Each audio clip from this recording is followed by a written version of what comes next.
Okay, so in this lesson we're going to be looking at roots, and more specifically we would call these nth roots, because we're going to be looking at more than just square roots today. To begin with, let's talk about this definition of an nth root. Here's what the box says, and you don't necessarily have to write down what's in this box. It might make more sense to write down the examples that we'll write down here in a second. It says, let n be an integer greater than 1, then b is an nth root of x if and only if b to the nth power would equal x. Here's what they're getting at. We can make statements like this. We can say that 9 is a second root of 81. The reason why is because 9 squared is equal to 81. So if they say find a second root of 81, all you have to do is take the square root of 81. We're trying to figure out what squared would equal 81. Or another one would be, you could say that 3 is a third root of 27. And the reason why is because 3 cubed equals 27. So in other words, if they had asked you, what is it, they asked you, give me a number that's a third root of 27, we'd be looking for, well, what cubed would give me 27? Well, 3 cubed is equal to 27, so that means 3 is a third root of 27. Or let's look at this one. We would say 3 is a fifth root of 243. The reason why is because 3 to the fifth power equals 243. So in your assignment today, you're going to see questions like this. Approximate the real 12th roots of 2. In other words, we're trying to figure out what to the 12th power would equal 2. Now this is obviously not going to be a nice little number. It's going to be a decimal. So we're going to approach this by graphing. What we're going to do is we're going to pull out our graphing calculators in a second, and we want to figure out if we were to graph the line y equals x to the 12th, and if we were to graph the line y equals 2, the solution for this problem is going to be the intersection of these two equations. So in other words, we break the question up into two pieces, y equals x to the 12th and y equals 2. We graph those and we're looking for the intersection. So let's do that under graphing calculators. So what you're going to want to do on your calculator is go to a graphing screen like I have here.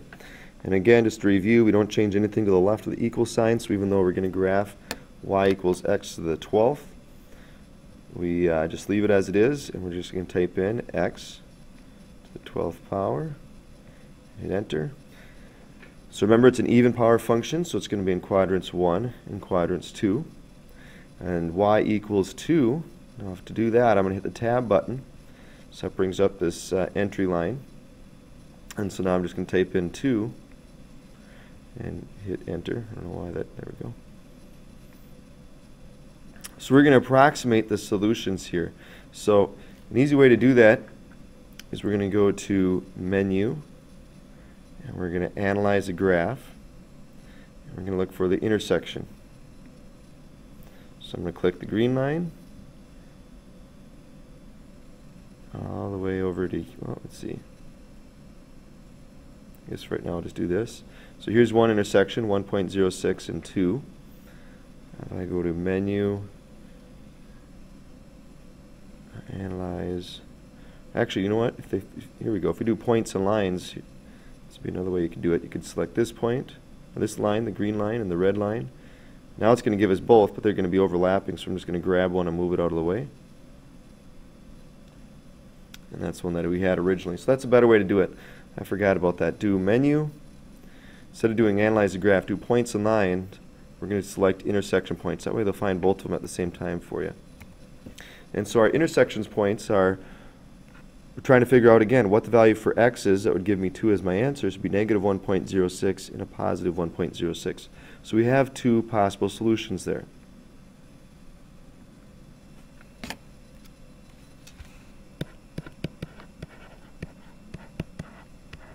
Those are your two solutions. Now there is a way to do this without graphing. The problem is they're only going to give us one of the two solutions. So we'll talk about how to do that here in a minute. But first, let's look at the next one. Approximate the real eighth roots of 3. So again, what we're going to do is we're going to graph y equals x to the 8th, and we're going to graph y equals 3. So I'm going to create a new graph here. So again, we're going to type in x to the 8th, hit enter, hit the tab button, type in 3, hit enter. We're going to do menu, points and lines, find the intersection points, select the green line, select the red line, move these so I can see them. So we get negative 1.15 and a positive 1.15 for our two solutions.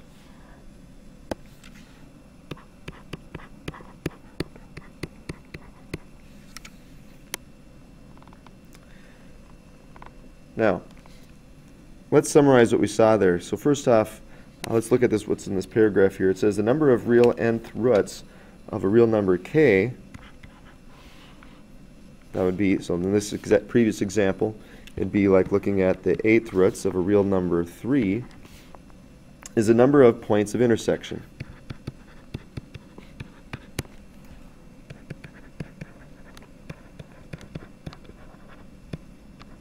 Of the line y equals k with the power function y equals x ln. In other words, they're looking at, they're just saying that we're going to graph these two, y equals k, so y equals 3, with the power function y equals x to the n. So in this case, it was y equals x to the 8th. The number of intersections is determined by whether the value of n, our exponent, is odd or even, and whether the real number k is positive or negative. Because here's what we just found. We looked at two examples where n was even, so let's do that over here. So if n is even, it's going to be in the shape of kind of a parabola here.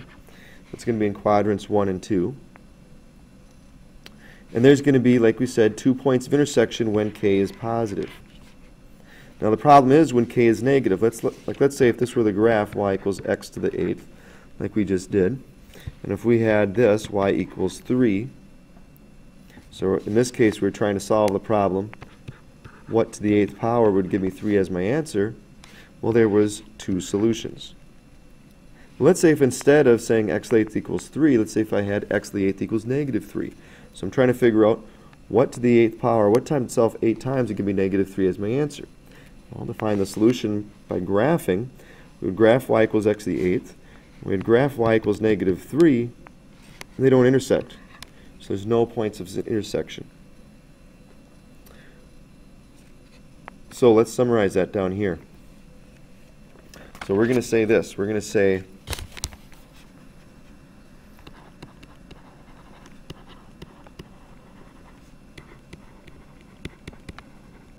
when we're looking at an even power function, there's going to be 2 solutions when k is positive,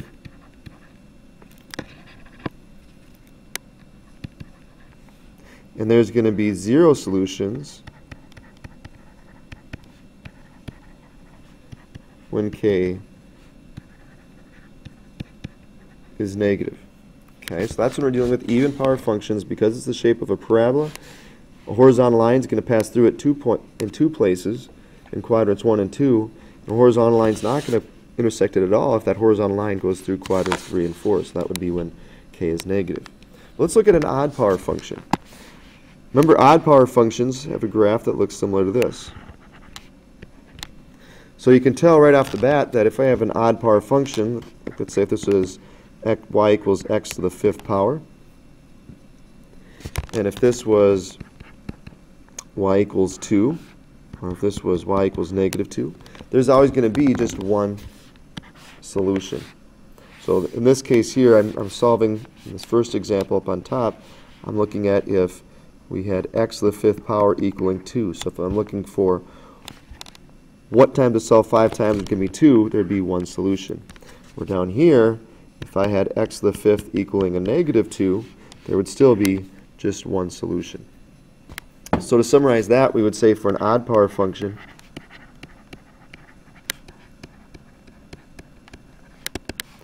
there is always only one real solution. And really we should probably define that too as being 2 real solutions and 0 real solutions. Because in a little bit, in a future section here in this chapter, we're going to be looking at non-real solutions. And so for the time being, let's make sure that we remember that these are dealing with real solutions. So again, to summarize the key points, this is what you need to remember from today. And this graph gives you a nice little visual. Is that if we have an even power function, and we're trying to solve for it equaling a positive number, we're going to have 2 solutions. But if that even power function equals a negative number, there's going to be no solutions. If we have an even power function, if we have an odd power function, no matter whether it's positive or negative that it's equaling, there's always going to be just one solution. So this box just summarizes what we already talked about. So let's go to this last section, talking about roots and powers. All this 1 over n exponent theorem is telling us is that if we have a square root of a number, that's the same as 8 to the 1/2 power. If I have a cubed root of a number, that's the same as 8 to the 1/3 power. So we can use that when solving these types of equations. Like let's say this is approximate all real solutions to x to the 5th equals 77. Now what you always want to look at when you're solving these equations is always look to see if we're looking at an odd power function or an even power function. It's an odd power function, so there's always going to be just one solution. So I don't have to think too hard about this one. You'll see what I mean by that in a minute. So for this one, it's an odd power function, so there's going to be one solution. So to solve this, I want to get rid of that 5th power.